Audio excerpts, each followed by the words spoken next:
Olá, gente do meu agrado! Sejam muito bem-vindos, bem-vindas a esse canal.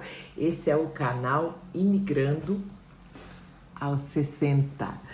O meu nome é Célia Souza. Esse canal eu tenho como um projeto para contar para vocês o meu dia a dia, desde quando eu decidi aplicar o meu visto para ir morar em Portugal, morar e trabalhar. Então eu resolvi compartilhar, porque eu vejo que muitas pessoas têm essa dificuldade dessa tomada de decisão. E hoje nós vamos falar justamente sobre isso, sobre escolhas. Será que eu fiz a escolha certa? A vida inteira você pratica escolher. Você já parou para pensar nisso? Desde que você acorda, você já está escolhendo se você vai dormir mais um pouquinho ou se você vai levantar logo. Se você vai para academia hoje ou se não vai. O que é que você vai tomar no café? Se vai preparar um tipo de café mais fit ou se você vai devorar aquela pizza que restou de ontem. São tantas decisões com a roupa que você vai vestir hoje. Você escolhe se uma tá melhor ou outra. Enfim, são muitas decisões que a gente tem que tomar diariamente desde que a gente abre os olhos, né? Muitas vezes essas decisões elas têm um nível de relevância maior ou menor. Tem certas decisões que são fáceis, né, da gente identificar. Não, eu quero é isso, eu não quero isso. Mas tem algumas decisões que são tão difíceis, porque tudo que gira em torno tem quase que o mesmo limite de prós e contras. Fica difícil, você tem que muitas vezes pegar um papel, fazer duas colunas, colocar os prós do lado, os contras do outro, avaliar muito bem. E foi o que eu fiz, né? Eu orei muito antes de tomar essa decisão de me mudar da minha cidade, do meu país, para... Aqui esquenta muito, né? Aqui é muito quente, é Nordeste. E eu já tô pensando que enquanto eu tô aqui, nossa, que calor, que calor, que calor. Daqui um tempo, daqui a alguns meses eu vou estar... Ai, que saudade daquele calor. O ser humano nunca tá satisfeito, né? Eu tô aqui, que eu tô, olha, calor, de frente pra janela, tá bem quente. Então, uma mudança de vida é uma escolha que está alojada num patamar assim, muito criterioso. A gente precisa dedicar muitas horas avaliando sobre isso. Não é algo que a gente possa tomar uma decisão rapidamente e pabuf, agora eu vou, como eu já vi muitas pessoas fazendo isso. Numa hora eu tomei a decisão, na outra eu arrumei minhas coisas, botei na bagagem e fui. Pode dar certo? Pode. As pessoas podem até dizer, se eu não tivesse tomado aquela decisão daquele jeito, eu não teria ido. Mas também pode dar errado, e muito errado. E por via das dúvidas, é melhor a gente avaliar muito bem tudo o que gira em torno daquela decisão. Aliás, lidar com escolhas, como eu falei para vocês, eu sou da área de recursos humanos e uma das atividades que eu desenvolvia era selecionar profissionais para determinadas áreas, para determinados cargos, para determinadas empresas. Então, é algo que eu sempre tive como natural na minha vida e a avaliação, né, desses pontos, dos prós e dos contras. Bom, então algumas decisões críticas que eu tive que tomar. E a primeira delas, como eu falei para vocês, eu tenho 3 filhos. Eu tenho 2 adultos que são casados e já têm suas próprias vidas, né? E tem um adolescente que mora comigo de 16 anos. O pai dele tinha já concordado, relutantemente, mas ele concordou, ele aceitou. Depois que nós caminhamos muito tempo, tomadas de decisão, de vendas, de imóveis, de muitas coisas que eu vou falar para vocês num outro vídeo sobre esse planejamento de levantar recursos, né? Recursos para poder aplicar o visto e para poder ter condições de sobrevivência num outro país, numa outra moeda. Eu vou fazer um vídeo falando sobre isso, sobre tudo que eu gastei para aplicar o visto e a minha reserva financeira, como eu fiz também para levantar, para poder levar esse valor e ter lá garantia por pelo menos uns 5, 6 meses, né? Mas vamos voltar para o nosso assunto. Então eu tive que conversar com o pai dele sobre todos esses planos, e o pai dele até então tinha concordado. Quando nós começamos a fazer toda essa reviravolta, a vender muitas coisas, ele voltou atrás. Ele conversou comigo, disse que não achava bom, meu filho, e JP mudasse de país antes de terminar o ensino médio. E aí foi uma revolução, né? Foi uma revolução porque meu filho já estava contando com isso. Meu filho está muito desejoso de ir comigo. Isso deu um baque na cabeça dele, né? E nós conversamos sobre isso, ele tem 16 anos, ele poderia naturalmente fazer valer o desejo dele pela idade que ele tem, ele já pode opinar, mas ele decidiu, olha já aí, uma escolha dele entre ir e ficar. Ele decidiu por ficar, pelo menos enquanto estivesse terminando o ensino médio, que é metade desse ano mais o ano completo, que seria 1 ano e meio, né? Então ele decidiu não bater de frente com o pai, ele queria manter um bom relacionamento com o pai, e ele me disse: mãe, eu fico aqui, termino o ensino médio, é até uma oportunidade de eu ficar um pouquinho mais tempo com meu pai, e depois eu vou para morar com a senhora. Eu respeitei. Aí eu tomei a decisão de respeitar a decisão do meu filho, embora isso me doesse muito. Então essa foi uma decisão muito difícil, levou alguns dias de choro, outros dias de perguntar, de questionar para Deus, mas nunca um texto bíblico, Romanos capítulo 8, verso 28, fez tanto sentido para mim. Se você não sabe o que diz lá, pega a sua Bíblia, vai lá dar uma olhadinha e você vai entender o que eu quero dizer.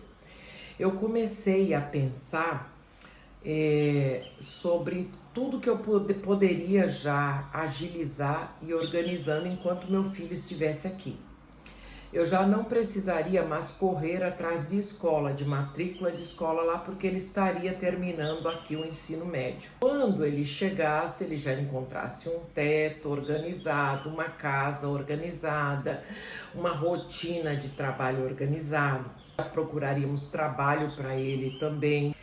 Até esse prazo eu já poderia ter dado entrada no processo, né, para trazer ele como familiar para junto de mim, para morar comigo.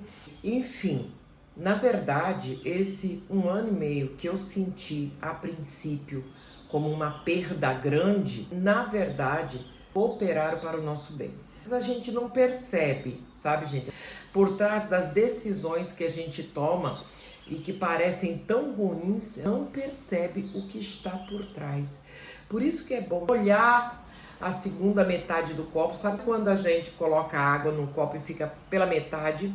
A gente foca naturalmente no que falta para encher. Mas a gente tem que olhar naquilo tudo que já está ali. Naquilo que tá faltando metade só, poderia estar um copo vazio, mas só falta metade. Então a gente precisa vivenciar um pouco na nossa vida, que a gente vivencia muito pouco isso, essa síndrome de Poliana, de ver o lado bom de tudo que a gente vive, né? Eu acho que a gente vive bem melhor.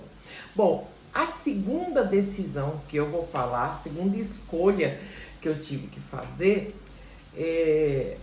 foi dolorosa também, mas foi muito dolorosa porque eu tive que tomar a decisão de deixar meu pet, que eu chamo carinhosamente de meu filhinho de 4 patas, meu Shih Tzu de 2 anos. Nossa, que decisão dolorosa. Nesse caso, porque ele iria ficar de vez. Eu acho que doeu um pouco mais, né, por conta disso, porque não seria uma demora momentânea, mas um afastamento definitivo. Porque eu comecei a conversar com algumas agências de relocation. Relocation são agências que nos ajudam a encontrar, facilitar os trâmites lá de documento, de arrendamento, de procura de trabalho. Eles nos ajudam no que a gente precisar. É óbvio que existem planos, né, diferenciados para cada serviço desse. Então você escolhe o que é que você precisa, paga e você pode fazer isso daqui do Brasil mesmo. Então, conversando com eles, eu descobri uma dificuldade para arrendamentos. Quando eles me perguntavam quantas pessoas vêm para cá, a senhora tem pet? Tenho um cachorrinho de 2 anos. Aí já começava, olha, tem uma certa dificuldade. Alguns senhorios são os donos, os proprietários dos imóveis. Eles têm uma certa dificuldade em arrendar, alugar seus quartos, apartamentos, residências, quando o futuro inquilino tem pets, seja gato, seja cachorro. Por que isso? Geralmente os imóveis lá, quando são arrendados, eles já vêm completos, com tudo, com geladeira, micro-ondas, máquina de lavar roupa, máquina de lavar louça, já vem com tudo, né? Móveis, guarda-roupas, a sala, sofá. E existe essa preocupação do bichinho, do animalzinho roer, né? Estragar os móveis. Embora o meu nunca tenha sido dele, tem 2 aninhos, ele nunca foi dado a isso, porque eu sempre enchi ele de muito brinquedo. Então ele ficava sempre entretido com isso, nunca tive problema. Mas como é que se vai provar isso para um senhorio? E naquela coisa de escolher entre um inquilino ou outro, segundo o pessoal do Relocation, às vezes eles dão preferência, quando eles estão selecionando os inquilinos, dão preferência àqueles que não têm pet. E aí me bateu aquela insegurança, eu fiquei pensando, meu Deus, se eu conseguir um imóvel, né, que a pessoa seja tolerante, que a pessoa diga, não há problema nenhum, pode trazer seu cachorrinho, e porventura lá no futuro eu precisar mudar e eu tiver que entrar novamente nessa roda viva de procurar um lugar que não aceite pet, eu fiquei com receio de ter que doar ele num outro país, sem tempo, sem uma prévia para acompanhar, sabe? Eu fiquei com medo. Então eu tive que tomar a decisão entre buscar uma família para ele aqui no Brasil, antes de eu ir, acompanhar a transição dele, né, de tutores, como é que ele ia reagir, como é que ele ia se comportar, essa mudança, pelo menos eu estaria perto, caso a nova tutora achasse, não, ele não está se acostumando, ele está deixando de comer, eu teria tempo ainda de trazê-lo de volta, né, e trabalhando essa questão nele. Então eu quis fazer isso com antecedência, ou arriscar, levar e seja o que Deus quiser. Mas aí eu estaria jogando com a vidinha dele, né? Nossa, que dor, viu? Eu tive que optar pela primeira. E aí o que é que eu fiz? Depois de pensar muito tempo sobre isso, eu decidi aplicar os meus conhecimentos de quase 30 anos trabalhando em seleção de profissionais, né? Eu disse, eu vou fazer uma seleção criteriosa de família para o meu pet. E aí eu listei 3 critérios que eu fazia questão. Primeiro, a dona da casa, a mãe do lar, ela precisaria se apaixonar por ele de primeiro, antes que todos os outros integrantes da família. Por quê? Na verdade, o pet pode ser do filho, pode ser do marido, pode ser de quem for, da avó, da casa, mas quem acaba cuidando é a mãe da casa. Então, em primeiro lugar, a mãe da casa ou a dona da casa teria que a primeira se apaixonar por ele. Esse foi o primeiro critério. Segundo, buscar um lar onde houvesse criança, porque o meu pequenino, ele é muito agitado, ele é muito brincalhão, ele é muito ativo, né?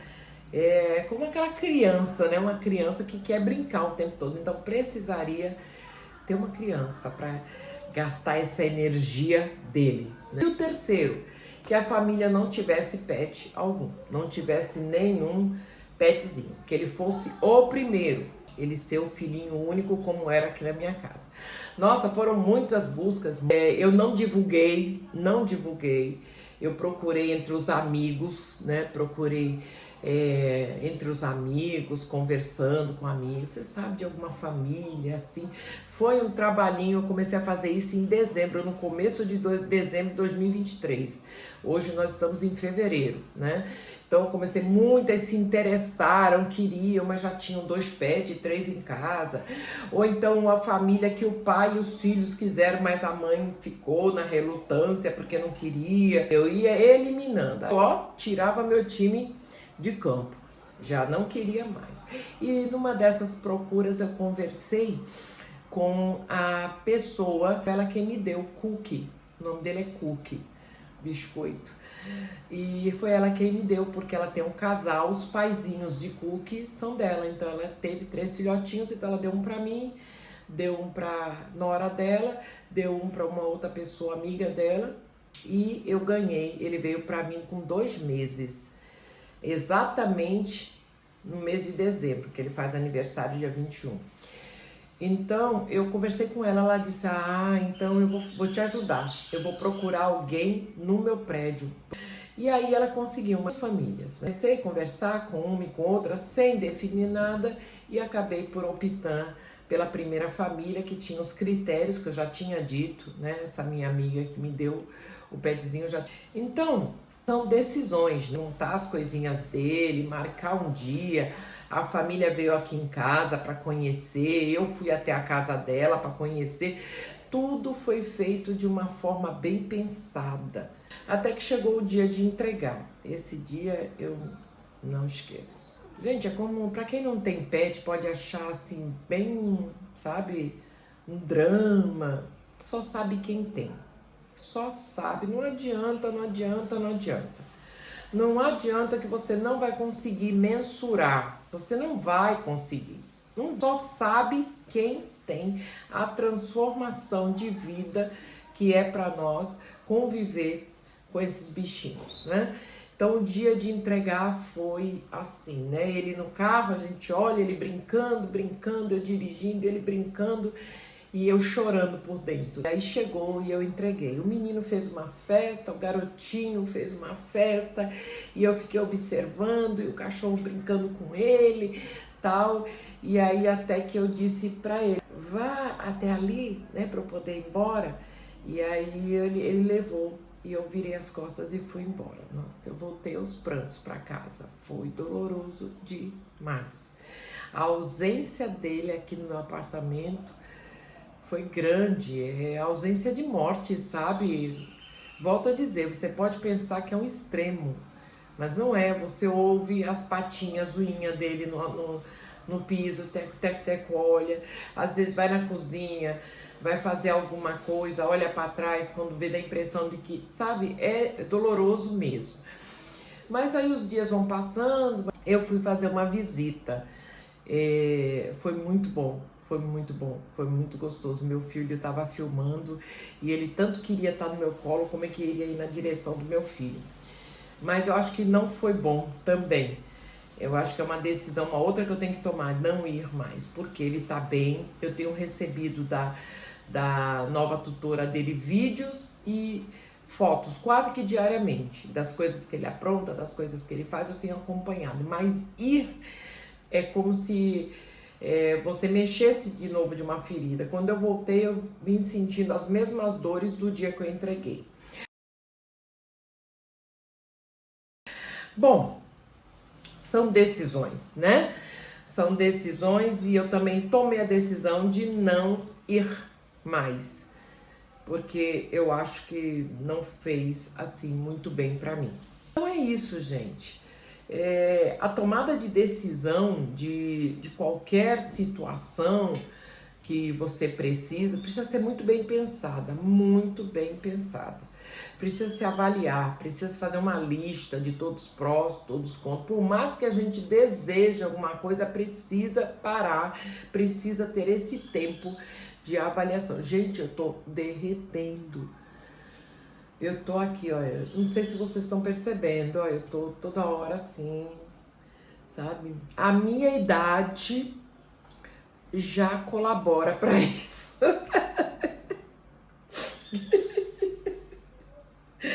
A minha idade já colabora. E o tempo Eu acho que eu vou me dar muito bem, sabe, num clima macio, porque eu derreto, eu tô derretendo aqui. Nordeste é uma maravilha. É uma maravilha, que céu azul, né? Coisa linda. Mas tem isso também. Tudo na vida tem os dois lados. A gente precisa escolher. Precisa escolher. A palavra de Deus diz: escolhei entre o bem e o mal. Escolhei o bem, escolhei a vida. Né? Então a gente precisa ter esse discernimento. Porque as consequências das nossas escolhas virão.